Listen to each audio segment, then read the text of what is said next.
नमस्कार दोस्तों, परमा एजुकेशन की यूट्यूब चैनल पे आप सभी लोगों का स्वागत करते हैं। आज की क्लास जो होगी सबसे महत्वपूर्ण क्लास होगी, क्योंकि आप आज यहाँ पे एनसीईआरटी के जितने भी टॉपिक्स हैं, जितने भी नोट्स हैं, उन सभी को कवर किया जाएगा। और आज का जो आपका टारगेट रहेगा 5 से 7 नंबर जो मिलते हैं आपको एनसीईआरटी के द्वारा, वो सभी को कवर किया जाएगा। तो हमारा टारगेट जो होना चाहिए टेट और सी टेट और साथ में सुपर टेट को भी कवर करने का एकदम होना चाहिए। तो आज की जो क्लास होगी एनसीईआरटी पे, यहाँ पे फास्ट रिवीजन होगी, क्योंकि आप लोग पहले से कर चुके हैं प्रश्नों को। तो बस आप लोगों को क्या करना है, बस रिवीजन कर रहे हैं, दोहराना है। ठीक है, तो चलिए जल्दी से आ जाइए। आप लोगों को बता दें कि जो 2 दिन की क्लास नहीं चली है, थोड़ा फीवर हो गया था, तो फीवर अब सही हो गया है। सही हो गया है तो आप लोगों की क्लास फिर से स्टार्ट हो गई है। तो क्या करिए, सबसे पहले आप लोग क्या करिए, जल्दी से आ जाइए और शेयर कर दीजिए। और जो भाई बहन हमारे चैनल पे नए हैं, अभी तक हमारे चैनल को सब्सक्राइब नहीं किया, तो सब्सक्राइब करने के साथ साथ बेल आइकन का भी बटन दबा लें, ताकि लाइव आने पर आप लोगों के पास एक नोटिफिकेशन पहुंच जाए। तो आज के जो प्रश्न होंगे आप लोगों को फिगर के माध्यम से पढ़ाएंगे, ताकि आप लोग जो भी रिविजन है अस्थायी हो सके ज्ञान। तो शेयर कर दीजिए अपने अपने ग्रुपों में, जल्दी से शेयर कर दीजिए।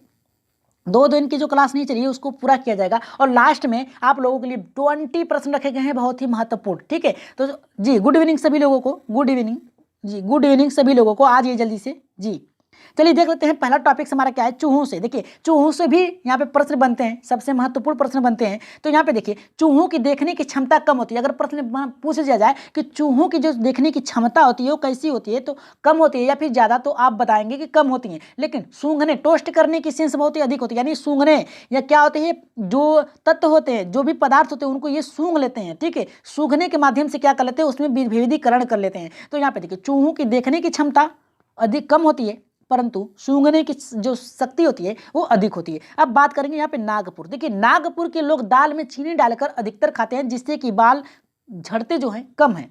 याद रखिएगा, अगर आपके बाल झड़ने की कमी भी हो रही है तो याद रखिएगा, दाल में अगर चीनी डाल के हल्का सा मात्रा बना के क्या करते हैं, अगर उसका सेवन करते हैं तो आपके बाल जो होते हैं वो झड़ेंगे नहीं। तो नागपुर के अगर प्रश्न बन दिया जाए कि कहाँ के लोग दाल में चीनी डाल के खाते हैं, तो नागपुर। याद रखिएगा, नागपुर के लोग जो होते हैं दाल में चीनी डाल के खाते हैं। चलिए आगे बढ़ते हैं नेक्स्ट टॉपिक पे। देखिए नेक्स्ट टॉपिक से आगे बढ़ने से पहले आप लोगों को थोड़ा सा जो प्रश्न है उसको थोड़ा सा देख लिया जाए। प्रश्न अगर सॉल्व करेंगे अच्छे तरीके से तो आपका मन भी अच्छा से लगेगा। तो चलिए यहाँ पे देखते हैं, पहला प्रश्न ये करा है कि चूहों की विशेषता होती है, देखने की क्षमता कम और सूंघने की अधिक होती है। देखने की क्षमता अधिक होती है, देखने की क्षमता कम होती है, इनमें से कोई विशेषता नहीं होती। तो राइट आंसर क्या होगा, जल्दी से बताइए कि राइट आंसर हमारे यहाँ पे होगा जी।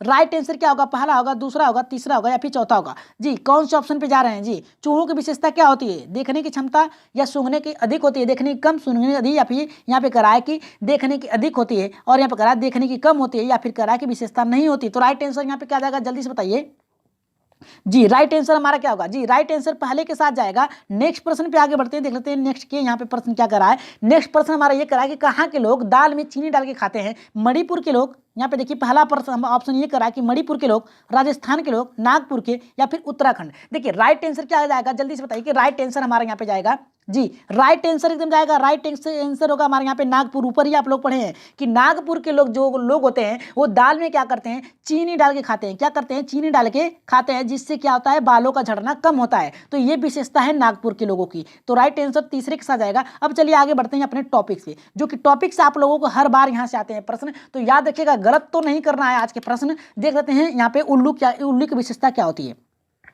देखिए जी, लाइक कर दीजिए एक बार। आप लोगों से यही निवेदन है कि एक बार लाइक कर दीजिए। ठीक है, लाइक कर दीजिए और शेयर भी कर दीजिएगा। जो भाई बहन नए हैं, सब्सक्राइब नहीं किया है, तो परमा एजुकेशन को क्या करिए, सब्सक्राइब भी कर लीजिएगा। आप लोगों से निवेदन है। तो चलिए देख लेते हैं उल्लू की विशेषता क्या। देखिए उल्लू की विशेषता क्या होती है, कि उल्लू की विशेषता ये है कि ये अपनी गर्दन लगभग 360 डिग्री तक क्या करता है, पीछे घुमा लेता है। याद रखिएगा कि उल्लू जो होता है लगभग 360 डिग्री यानी पूरा मोड़ लेता है क्या, अपनी गर्दन को। तो अगर प्रश्न बन दिया जाए कि कौन सी पक्षी है जो अपना जो गर्दन है पूरी मोड़ लेता है, या फिर पूरा, या फिर 360 डिग्री, याद रखिएगा 360 डिग्री तक क्या करता है, अपनी गर्दन को घुमा लेता है। तो याद रखिएगा उल्लू एकमात्र ऐसा पक्षी है जो कि अपनी गर्दन 360 डिग्री क्या करता है, घुमा लेता है। तो चलिए नेक्स्ट टॉपिक्स पे आगे बढ़ते हैं, देखते हैं नेक्स्ट टॉपिक हमारा यहाँ पे क्या है।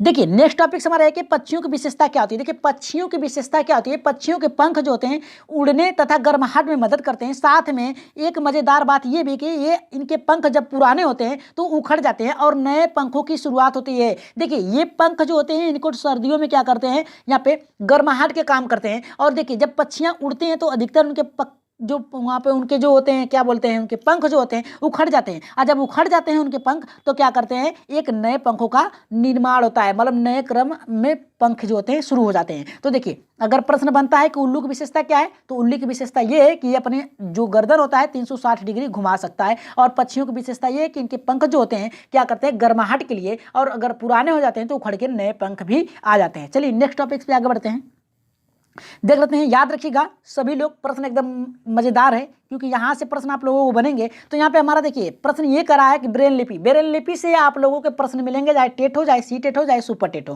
कह रहा है कि ब्रेन लिपि एक मोटे कागज पर लिखी जाती है, नुकीली चीज से बिंदुओं को उभारा जाता है, उभरे हुए बिंदुओं पर उंगलियों के सहारे पढ़ा जाता है। देखिए अंधे बालक जो होते हैं क्या होता है कि उनको क्या किया जाता है, बिंदुओं के आधार पे पढ़ाया जाता है। और ये बिंदुओं को उभराव कितना होता है, तो 6 बिंदुओं पर कितना होता है, ये आधारित होता है 6 बिंदुओं पर, याद रखिएगा 6 बिंदुओं पर। और यहाँ पे देखिए लुई ब्रेल, लुई ब्रेल की विशेषता क्या है कि लुई ब्रेल फ्रांस के निवासी थे। अगर प्रश्न बन दिया जाए कि लुई ब्रेल जो कहाँ के निवासी हैं, तो याद रखिएगा कहाँ के निवासी हैं, तो फ्रांस के निवासी है, याद रखिएगा फ्रांस के निवासी हैं लुई ब्रेल। ये देखिए बचपन में इनकी आंखें जो है इनके पिता के टूल बॉक्स से चली गई थी। रूल यहाँ पे करा है कि लुईस ब्रेल जो है 6 बिंदुओं पर आधारित होता है। देखिए इनके पिता जो थे किसी ड्राइंग का काम कर रहे थे, ड्राइंग काम कर रहे थे, तो उनके टूल बॉक्स जो है ये नीचे खेल रहे थे, ठीक है, और ये गिर गई या फिर किसी प्रकार से इनकी आंखें जो है चली गई, तो इन्होंने ही लुई ब्रेल की पद्धति का निर्माण किया। और इन्होंने जो निर्माण किया इनकी विशेषता ये थी कि 6 बिंदुओं पर ही आधारित थी। जैसे क्या होता है कि 1 2 3, फिर इसके बाद 2 इधर 2 इधर, ठीक है, ऐसे करके क्या करते थे, ये अक्षरों को पहचान लेते थे। और आप लोगों को पता है कि जो लुई ब्रेल है ये इंग्लिश में प्रयोग होता है, ठीक है, अंग्रेजी के अक्षरों में प्रयोग होता है।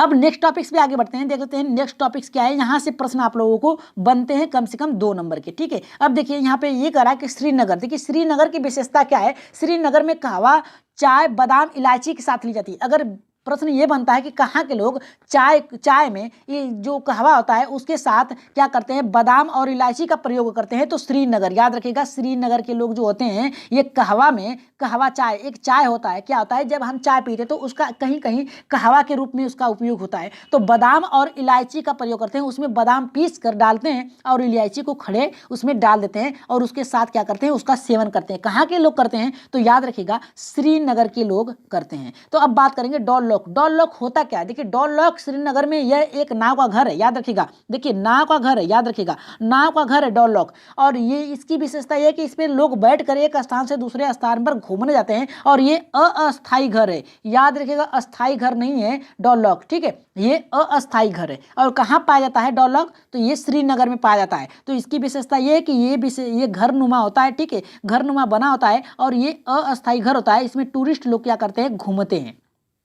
नेक्स्ट टॉपिक्स पे आगे बढ़ते हैं, एक बार लाइक कर दीजिए सभी लोग वीडियो को, ठीक है। चलिए देख लेते हैं यहाँ पे हमारा, यहाँ पे देखिए शिकारा, शिकारा देखिए शिकारा नाव जम्मू कश्मीर में चलती है, टूरिस्ट डॉल लॉक। यहाँ पे देखिए इसको एक नाम से और जाना जाता है, टूरिस्ट डॉल लॉक, ठीक है, जो ऊपर पढ़ा गया है उसी का नाम है यहाँ पे शिकारा। एक जो बड़ा होता है और जो छोटा होता है, ठीक है, कितना होता है 40 मीटर लंबा चौड़ा होता है और 80 से 90 मीटर ये क्या होता है, लंबा होता है, याद रखिएगा जो ये टूरिस्ट डॉल लॉक होता है। और देखिए इसमें बैठकर बड़े ही अच्छे से इंजॉय करते हैं टूरिस्ट लोग, ठीक है। कभी जम्मू कश्मीर जाइएगा तो वहाँ पे घूमिएगा और देखिएगा शिकारा कैसा होता है और डॉल लॉक कैसा होता है। देखिए शिकारा जो होता है ये टूरिस्ट होता है, टूरिस्ट बोट होता है, और जो यहाँ पे डॉल लॉक होता है ये छोटा होता है और इस पे क्या करते हैं, वहीं के निवासी लोग क्या करते हैं, उस पर घूमते हैं। तो चलिए देख लेते हैं यहाँ पे हाउस बोट। अब हाउस बोट का क्या प्रयोग होता है, देखिए house boat Srinagar house boat में पाई जाती है, याद रखिएगा जो हाउस बोट होता है कहाँ पे पाई जाती है, तो श्रीनगर में पाई जाती है, जहाँ पर अधिक से अधिक टूरिस्ट लोग आकर बड़े ही इंजॉय करते हैं। देखिए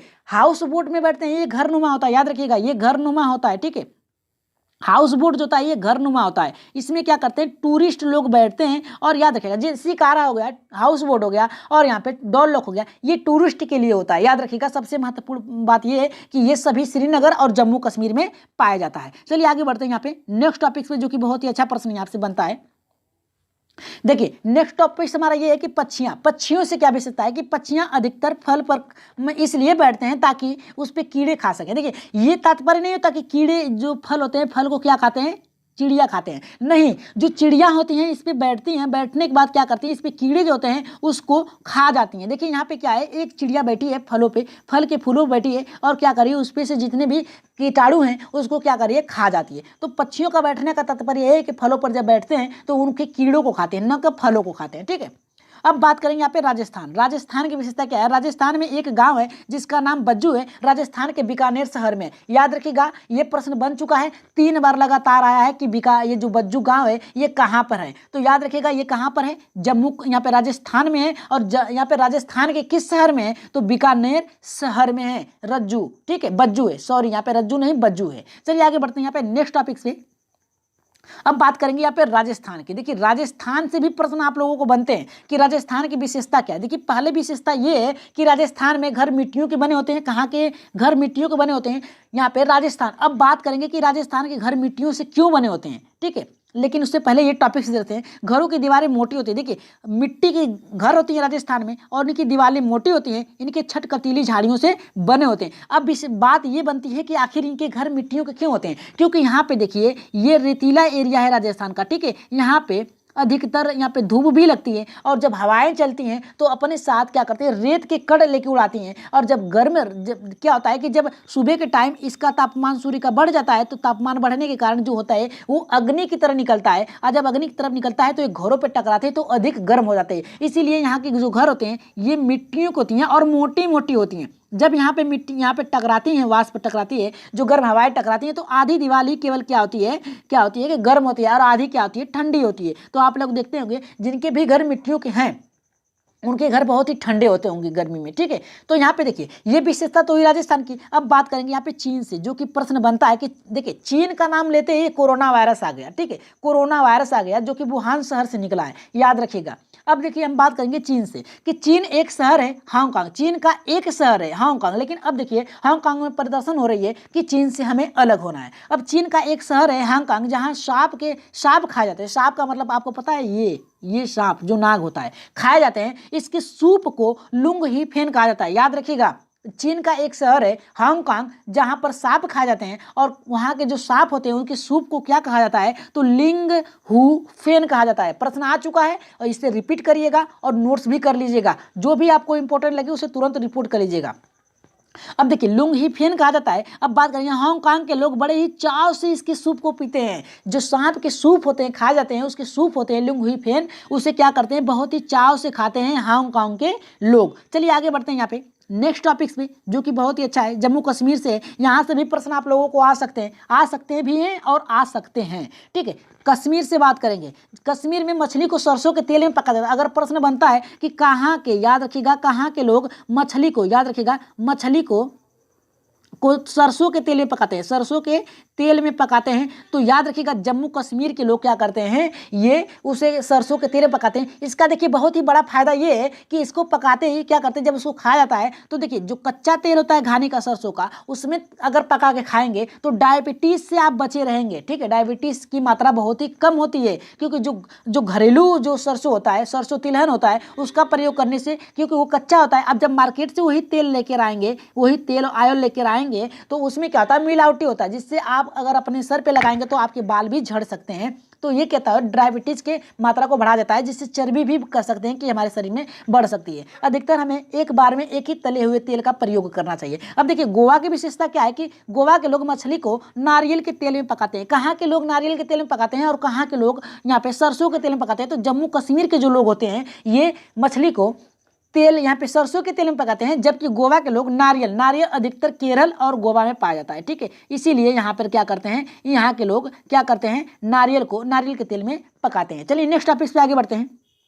अब देखिए सबसे महत्वपूर्ण प्रश्न आ गया कि हर्मिंग बर्ड्स। अब आप लोग ये बताइए कि हर्मिंग बर्ड्स होता क्या। देखिए हर्मिंग बर्ड्स पीछे की तरह उड़ती है। ठीक है, याद रखिएगा पीछे की तरह से उड़ती है। अब हर्मिंग बर्ड्स की विशेषता है कि ये पीछे की तरह से उड़ता है और इसकी चोंच जो होती है, चोंच मतलब उसकी जो आगे के नुकीला भाग होता है जिससे खाते हैं, ठीक है, टप टप खाते हैं, सुई की नोक की तरह होता है। ये देखिए हर्मिंग बर्ड्स है, याद रखिएगा ये हर्मिंग बर्ड्स है। और इसकी देखिए चोंच जो है, मतलब कह सकते हैं इसकी जो भाग है आगे के सिरा जिससे मुख कहते हैं, ये सुई की नोक की तरह होती है। इसकी विशेषता ये है कि ये पीछे की तरफ। अब बात करेंगे सर ये पीछे की तरफ से उड़ता कैसे है।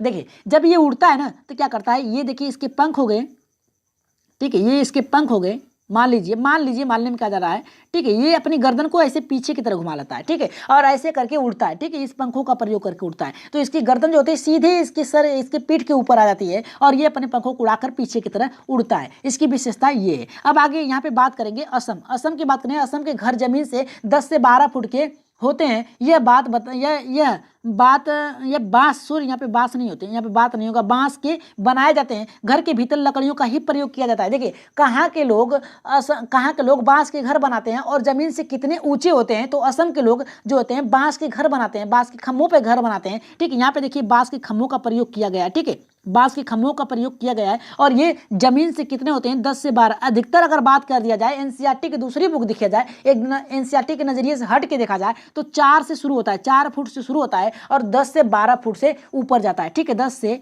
12 फुट तक होते हैं। तो आगे बढ़ते हैं। नेक्स्ट प्रश्न यहाँ पे है असम की, देख लेते हैं। असम की थोड़ी सी और है तो देख लेते हैं क्या है हमारा। देखिए असम की विशेषता क्या है। असम में भारी बारिश के कारण 10 से 12 फीट के बांस के खम्भों पर मकान बनाया जाता है जिससे पानी घर के अंदर ना जा सके। देखिए यहाँ देखिए इतना ऊपर बनाया गया है, फिर भी क्या है, पानी यहाँ तक आसानी से प्रवेश कर जाता है क्योंकि यहाँ पे मानसून जो होता है बना रहता है, नदियाँ भी इधर अधिक है। तो याद रखिएगा असम के लोग के जो घर होते हैं ये 10 से 12 फुट जमीन से ऊपर होते हैं ताकि घर के अंदर जो पानी है वो प्रवेश ना कर सके, ठीक है। देखिए यहाँ पे क्या होता है कि अधिकतर यहाँ पे देखिए अधिकतर पानी का जल जमा होता रहता है, इसलिए यहाँ पे क्या होता है कि अधिक से अधिक बारिश भी होती है। और बारिश होने का कारण ये भी है कि जो नदियाँ हैं, जो पहाड़ हैं, ये सब इनके आसपास हैं, ठीक है। यहाँ पे मानसून अधिक बढ़ता है और यहाँ पे देखिए 10 से 12 फुट बनता है। याद रखिएगा 10 से 12 याद रखिएगा, फिर इसके बाद आप कौन सा भी प्रश्न हो आप तुरंत सही कर देंगे। चलिए नेक्स्ट टॉपिक पे आगे बढ़ते हैं। यहाँ पे देखिए अब नेक्स्ट प्रश्न यहाँ पे हमारा ये बनता है कि ट्राली। अब बात करेंगे ट्राली की। देखिए ट्राली लकड़ी से बना होता है। देखिए ये प्रश्न आ चुका है सीटेट में, याद रखिएगा सुपर टेट में भी आ सकता है। तो यहाँ कह रहा है कि ट्राली लकड़ी से बना हुआ झूला है, ये लोहे की रस्सी पर लगी होती है और इसके पुल की मदद से यहाँ पे रस्सी से रखती है और इस पर 4 से 5 बच्चे बैठते हैं। अब बात करेंगे ट्राली होती कैसी है। देखिए ट्राली कैसी होती है, देखिए ये मान लीजिए पहाड़ी एरिया है, ठीक है, और यहाँ पर पहाड़ी एरिया है और यहाँ तक इनको जाना है, ठीक है। अब यहाँ से यहाँ तक जाना है, ठीक है, ये देखिए क्या है, पहाड़ है और यहाँ से रस्सी बांधी जाती है। किसकी बांधी जाती है, लोहे की बांधी जाती है। और इसी पे क्या होता है, घिर्री नुमा बना होता है और इसी में टाली लगा दी जाती है और इसी में 4 से 5 बच्चे बैठकर यहाँ से आसानी से दूसरे जगह चले जाते हैं। अब बात करेंगे सीमेंट के पुल। आप लोगों को पता है कि सीमेंट के पुल अधिकतर आप लोग देखते रहते हैं अपने आसपास, कहीं भी देखते हैं, जो नाले होते हैं वहां पर भी प्रयोग होता है। सीमेंट का पुल यहाँ पे देखिए कह रहा है कि सीमेंट का पुल सीमेंट तथा लोहे की रस्सी इसलिए कहा जाता है क्योंकि उसे ताना जाए तो बढ़ जाता है, ठीक है। सरिया भी क्या होता है, अगर आप तानेंगे उसे गर्म करके तो पिघलने लगता है बड़ा, इसलिए इसको लोहे की सरिया भी कहा जाता है, लोहे की रस्सी भी कहा जाता है सिल्क को, ठीक है। अब देखिए रस्सी से बना होता है जो कि बड़ी नदियों को पार करने के लिए मदद करती है। अब लोहे की पुल आप देखते हैं, सीमेंट के पुल देखिए क्या होता है, ओवर ब्रिज देखिए आप लोग, ओवर ब्रिज देखिए, ये ओवर ब्रिज है।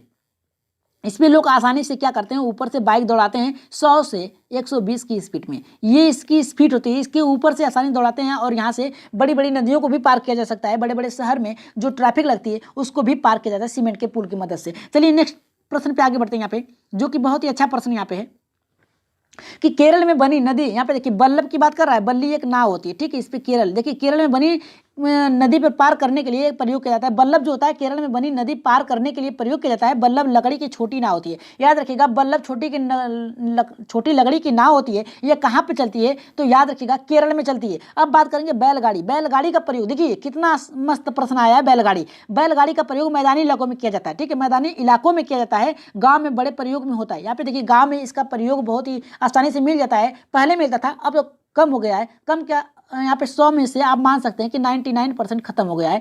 तो यहाँ पे देखिए बात करेंगे कि एक स्थान से दूसरे स्थान पर सामानों को ले जाने में मदद करता था पहले के ज़माने में, ठीक है। तो यहाँ पे बैलगाड़ी और यहाँ पे बल्लम जो होता है, ये देखिए केरल में नदी पार करने के लिए यहाँ पे बल्लम लकड़ी की बनी होती है, एक छोटी नाव होती है जिसपे 4-5 बच्चे क्या करते हैं, बैठकर आसानी से नदी को पार करके स्कूल जाते हैं। अब देखिए बैलगाड़ी होती है मैदानी इलाकों में चलाई जाती है और इस पर क्या होता है कि सामान को एक स्थान से दूसरे स्थान पे ले जाया जा रहा है। अब सामान की बात करते हैं तो अब राजस्थान में भी पहुंच जाते हैं। अब बात करेंगे यहाँ पे राजस्थान। देखिए राजस्थान की विशेषता क्या है। ऊंट गाड़ी राजस्थान में चलती है क्योंकि इनके जो पैर होते हैं, ये देखिए जो इनके पैर होते हैं गद्दी नुमा होती है, जो कि रेतीले एरिया पे क्या करते हैं, आसानी से दौड़ सकते हैं, ठीक है, जबकि गाड़ी और बाइक इस पे नहीं चल सकती। ऊंट गाड़ी का प्रयोग राजस्थान में एक जगह से दूसरे जगह पे जाने के लिए किया जाता है क्योंकि वहां पर रेतीली जगह होने के कारण ऊंट आसानी से एक जगह से दूसरी जगह चले जाते हैं। देखिए ऊंट की विशेषता ये भी है कि ये एक हफ्ते तक, याद रखिएगा, 7 से 8 दिन या फिर 10 दिन तक पानी और भोजन न दिया जाए तब भी खा जाता है। इसके जो कुबड़ होते हैं, जो भाग होते हैं, इसमें ये भोजन एकत्रित कर लेता है। कुबड़ जो इसकी पीठ होती है, ठीक है, इस पे उसी को चबाता रहता है हमेशा, चर्बी यहाँ पे इकट्ठित कर लेता है, ठीक है। पानी की भी आवश्यकता इसको नहीं होती है, यहाँ पे एकत्रित कर लेता है, यहाँ पे इसके इस भाग पे, पीठ पर, ठीक है। नेक्स्ट प्रश्न पे आगे, नेक्स्ट टॉपिक देखिए जुगाड़ गाड़ी। अब देखिए जुगाड़ गाड़ी से भी प्रश्न आपके बनते हैं। यह आगे से मोटर बाइक की तरह दिखती है पर पीछे से लकड़ी के फट्टों से बनी होती है। ये देखिए ये मोटर बाइक से बना है और पीछे लकड़ी के भट्टों नहीं, फट्टों से बना हुआ है, ठीक है। तो याद रखिएगा ऊंट गाड़ी जो होती है राजस्थान में चलती है, आसानी से चलती है क्योंकि रेतीली एरिया है। जुगाड़ गाड़ी जो होता है आगे से मोटर बाइक की बनी होती है, याद रखिएगा मोटर बाइक से बनी होती है और पीछे से क्या होता है, फट्टों के लकड़ियों से बना होता है। चलिए आगे बढ़ते हैं। यहाँ पे प्रश्न पे अपने अगर प्रश्न करने के लिए तैयार हैं तो एक बार यस करिए, सभी लोग यस करिए जल्दी से, प्रश्नों को अगर करने के लिए रेडी हैं तो। चलिए देख लेते हैं क्या कर रहा है हमारे यहाँ पे। जी प्रश्न हमारा ये बन रहा है कि उल्लू अपनी गर्दन घुमा सकता है। देखिए उल्लू अपनी गर्दन घुमा सकता है, कितना घुमा सकता है, तो पहला करा है कि 270 डिग्री, 360 डिग्री, यहाँ पे करा है 180 डिग्री, और यहाँ पे चौथा करा है कि सिर्फ दाएं और बाएं घुमा सकता है। तो राइट आंसर यहाँ पे क्या होगा हमारा, जल्दी से बताइए कि राइट आंसर हमारा होगा।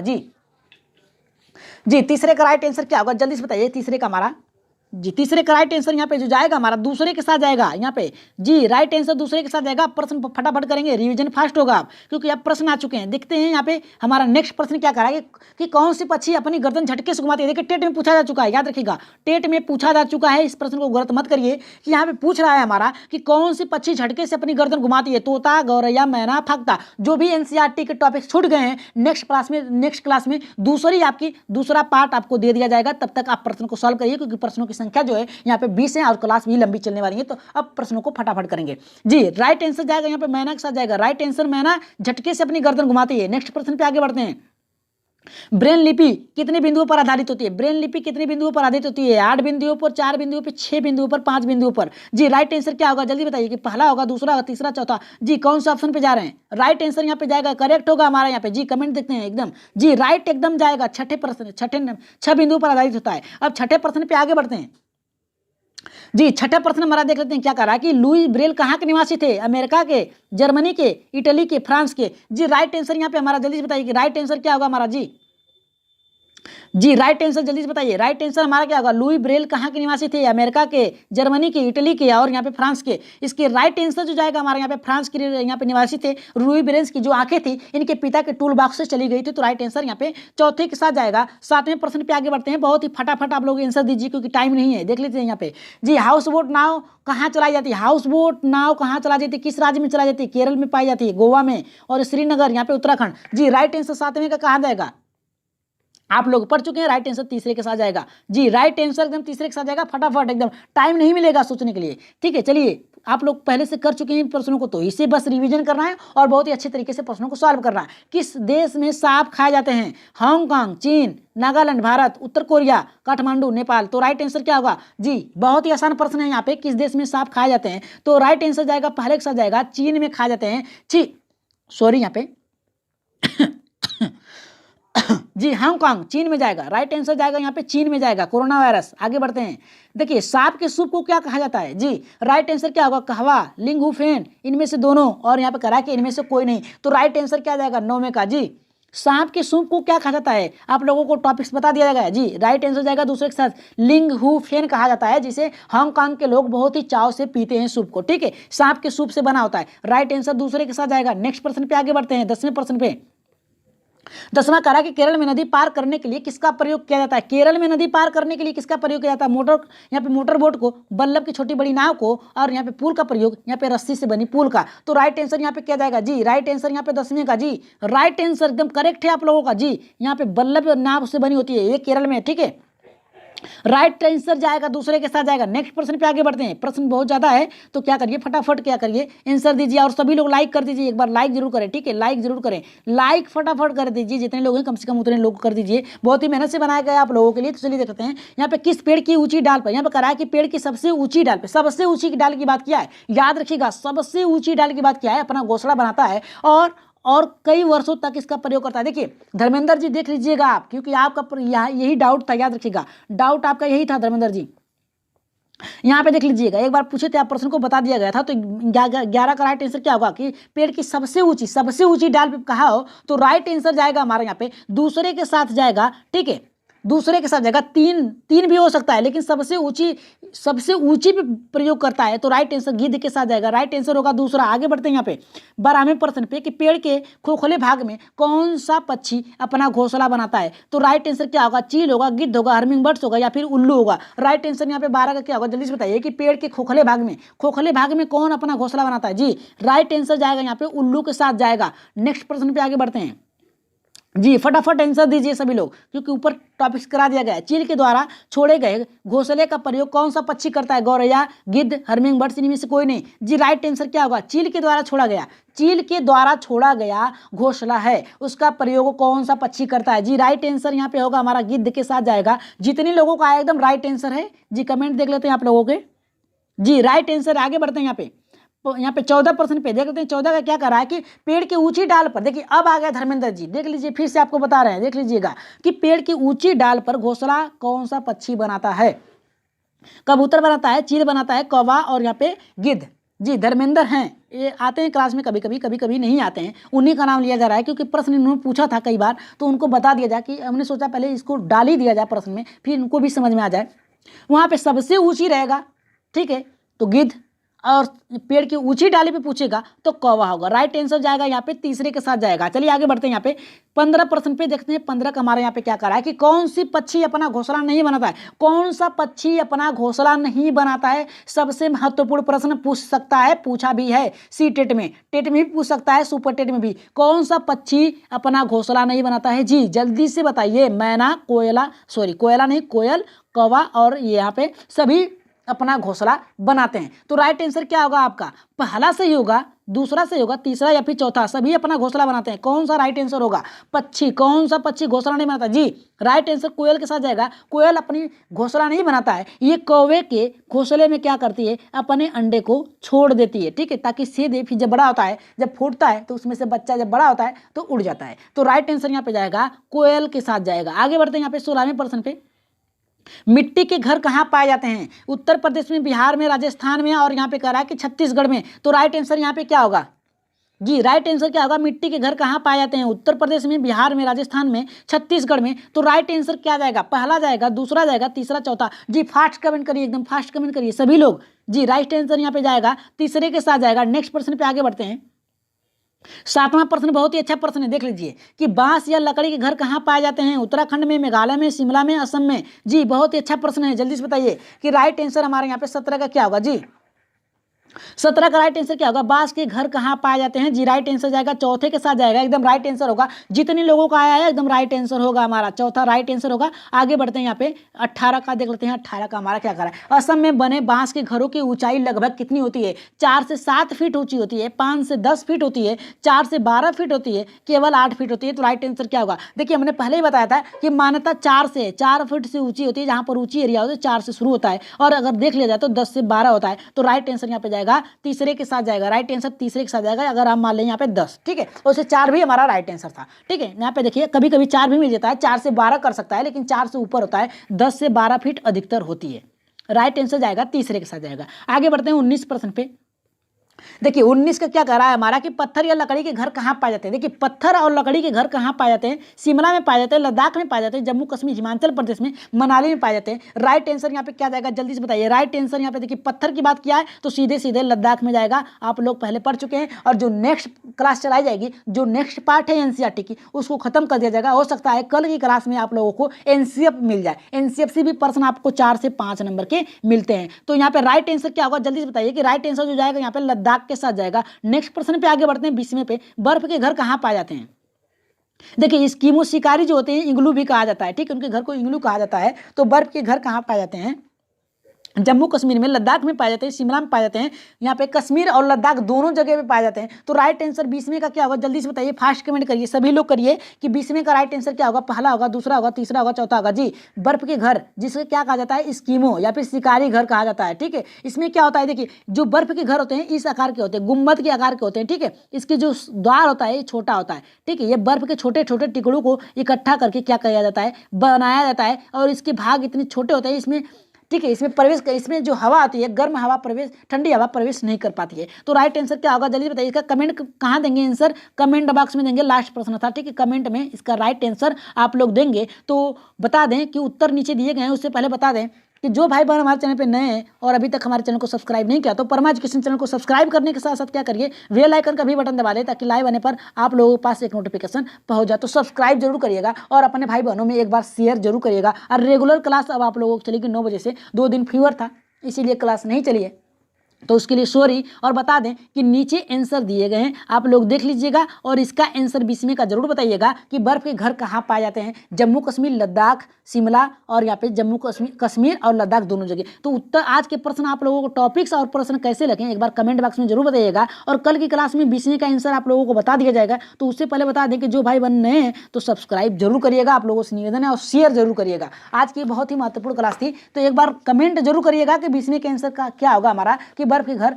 कहाँ पर पाए जाते हैं। तो यहाँ पे देखिए राइट आंसर आप लोग कमेंट में बताइएगा। तो आज के प्रश्न भी बता दीजिएगा कि कैसे लगे हैं। तो आज के लिए इतना ही, धन्यवाद, गुड नाइट।